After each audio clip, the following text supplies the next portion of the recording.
Hello hello, ഹരിയാണോ? ഹരിയാണോ? ഏത് ഹരി? പങ്കജ് കസ്തൂരിയില് എഞ്ചിനീയറിംഗിന് പഠിക്കണ. അതെ, ഹരിയാണ്. ശിവൻ തന്നെടാ? ആ, തന്നെയാ. നീ തന്നെ എന്റെ പേര് വെച്ചിട്ട് അറിയാത്ത പോലെ. വെറുതെ നിന്നൊരു ദിവസം ഒന്ന് പറ്റിക്കാന്ന് വെച്ച്. ഞാൻ പേടിച്ചു പോയി. ഞാൻ വിചാരിച്ചു വേറെ ഒരു റോങ് നമ്പർ പോയിന്ന്. ഇങ്ങനോട് ഇനി എന്നാ നാട്ടിൽ പോകുന്നേ? നാട്ടിൽ പോണേ? നിനക്ക് എന്ത് പറ്റി? ഇത് ഹരിയാണോ? തന്നെടാ. എടാ നിന്നെ ഞാൻ ഇല്ല ഒന്ന് പറ്റിക്കും, നോക്കിക്കോ. Hello, what happen to you man? What happen to you man അല്ലേ?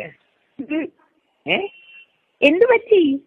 Why you asking for the first time? You just gazing at me like a first person who is talking to me.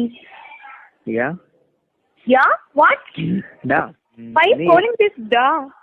It's not a word used by you. You usually call dudes and somewhere like that. What happened to you, man?